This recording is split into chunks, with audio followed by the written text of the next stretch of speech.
कहानी की शुरुआत में हम वर्ल्ड वॉर 2 का टाइम देखते हैं, जहां हम एक अमेरिकन सोल्जर को लाइव बोट में देखते हैं जिसका नाम एलिसन होता है। वो जापानीज सोल्जर से बचने के लिए पैसिफिक ओशियन में महीनों तक भटकता रहा।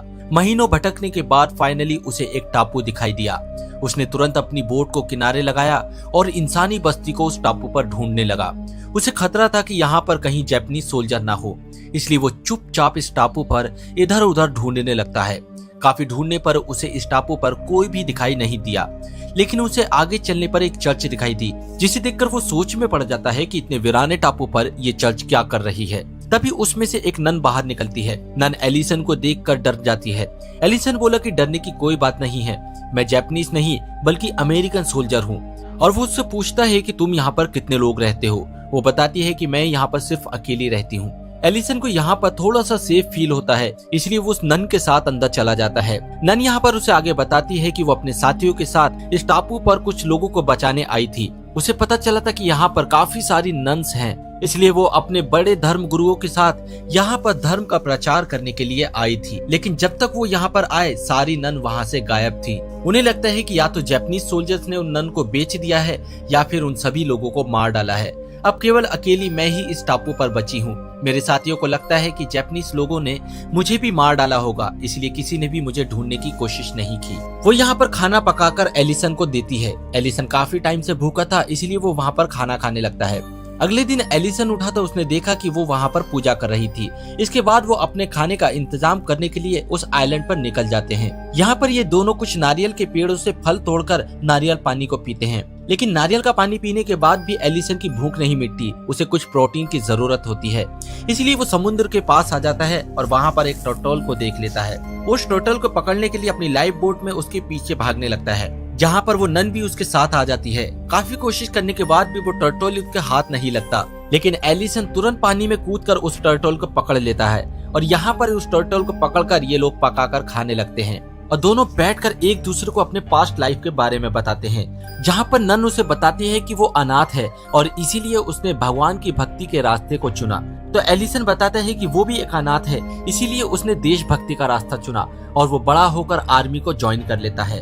अब यहाँ पर ये दोनों एक दूसरे के अंदर सिमिलैरिटीज पाते हैं, इसलिए दोनों एक दूसरे के बहुत अच्छे दोस्त बन जाते हैं। जब ये दोनों बातें कर ही रहे होते हैं कि वहाँ से कुछ हेलीकॉप्टर उनके ऊपर से गुजरते हैं। एलिसन को लगा कि शायद ये जापानीज हेलीकॉप्टर हैं, जिसे देखकर दोनों एक पत्ते के पीछे छिप जाते हैं, क्योंकि अगर उनके यहाँ होने का पता उनको चल गया तो वो लोग उन्हें वहीं पर मार डालेंगे। एलिसन बोला कि ये जगह खतरे से खाली नहीं है, इसलिए हमें यहाँ से कहीं और सेफ जगह जाना होगा। और जूलिया भी इस बात पर मान जाती है। वो उसे एक गुफा के अंदर ले आता है।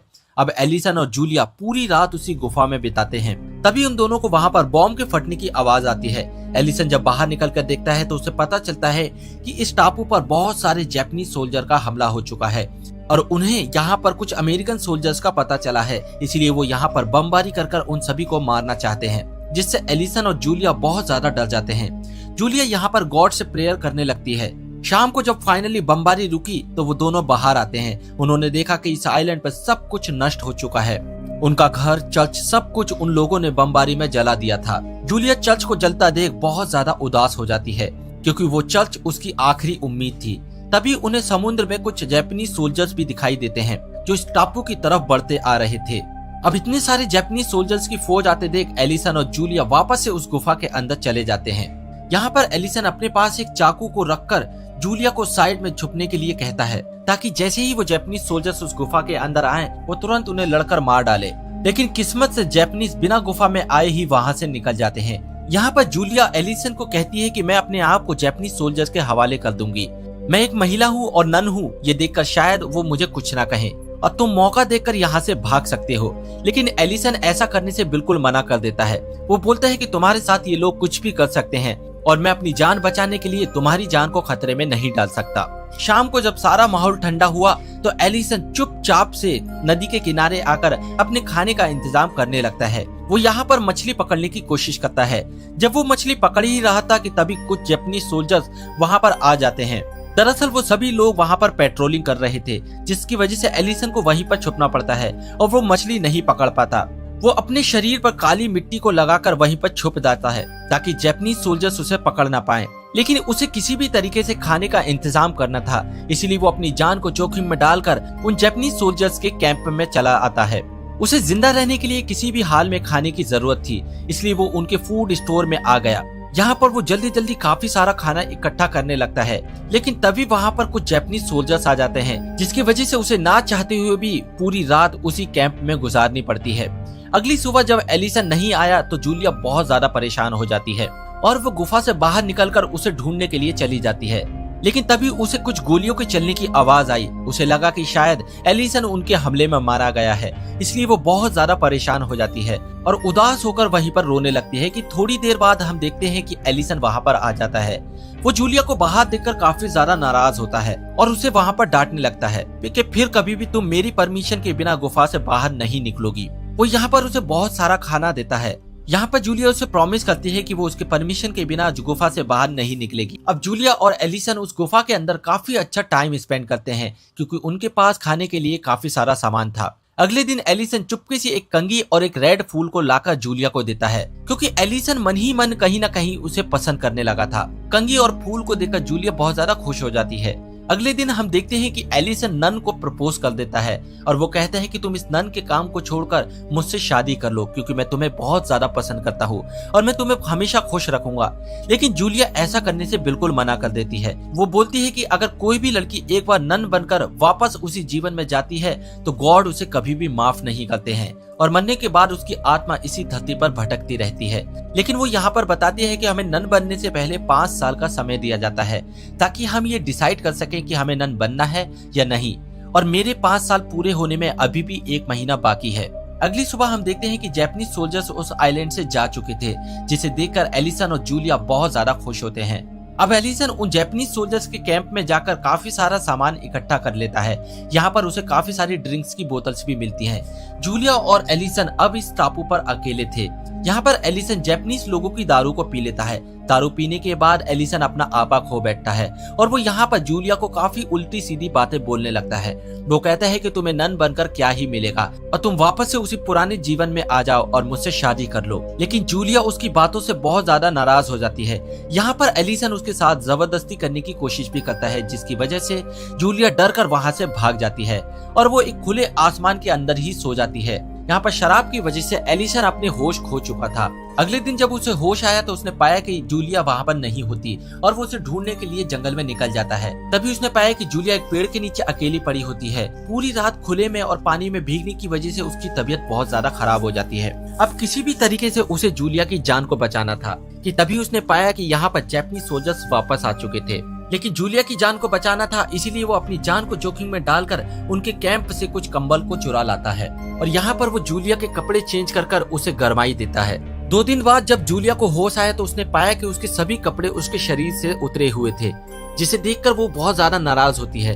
यहाँ पर एलिसन बताता है कि तुम्हारी तबीयत बहुत ज्यादा खराब हो गई थी और मैंने ही तुम्हारे कपड़ों को चेंज किया है, लेकिन ये सब कुछ मैंने मजबूरी में तुम्हारी जान बचाने के लिए किया है, इसके लिए मैं तुमसे माफी भी मांगता हूँ। तभी जूलिया बताती है कि तुम्हें माफी मांगने की कोई जरूरत नहीं है। मैं तुम्हारे बिहेवियर की वजह से नहीं, बल्कि तुमने जो मुझे बातें सुनाई मैं उन बातों को नहीं सुन पाई थी और मैं उन बातों से बहुत आघात हुई, इसलिए मैं वहाँ से भाग गई थी।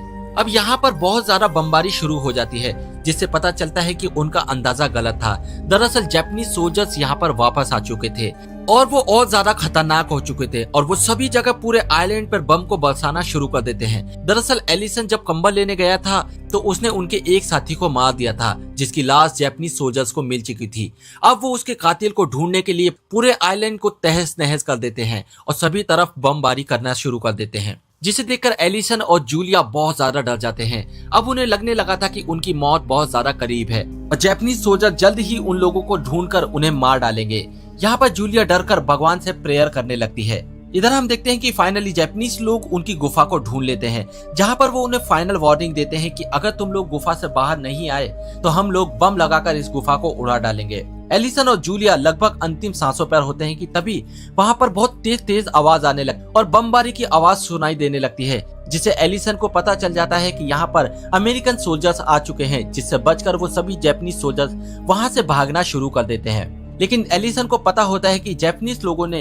अपने काफी सारे बम्स यहाँ पर लगा डाले हैं, अगर उसने जल्द ही उन बम्स को डिफ्यूज नहीं किया तो उसके काफी सारे साथी मारे जाएंगे, तो काफी सारे अमेरिकन सोल्जर्स मारे जाएंगे। इसलिए वो गुफा से बाहर निकलकर उन सभी बॉम्ब्स को एक एक कर डिफ्यूज करना शुरू कर देता है। बॉम्ब्स को डिफ्यूज करने में एलिसन को भी काफी ज्यादा चोट लग जाती है और वो बहुत ज्यादा घायल हो जाता है। तभी हमने पाया कि यहाँ पर जूलिया भी बाहर आ जाती है और वो देखती है कि एलिसन काफी ज्यादा जख्मी हो चुका है, जिसके तुरंत बाद वो एलिसन की मरहम पट्टी करती है। और यहाँ पर ये दोनों इमोशनल बातें करते हैं कि तभी हम देखते हैं कि वहाँ पर अमेरिकन सोल्जर्स आकर एलिसन और जूलिया को रेस्क्यू कर लेते हैं। यहाँ पर एलिसन अमेरिकन सोल्जर से एक बार सिगरेट मांगता है, यहाँ पर जूलिया उसे सिगरेट पिलाती है। अब इन दोनों की प्रेम कहानी तो किसी चरम तक नहीं पहुँच पाती, जहाँ पर जूलिया उससे कहती है कि मैं नन के काम को तो नहीं छोड़ सकती, लेकिन तुम हमेशा के लिए मेरे एक अच्छे दोस्त रहोगे और मैं हमेशा तुमसे मिलने के लिए आती रहूंगी।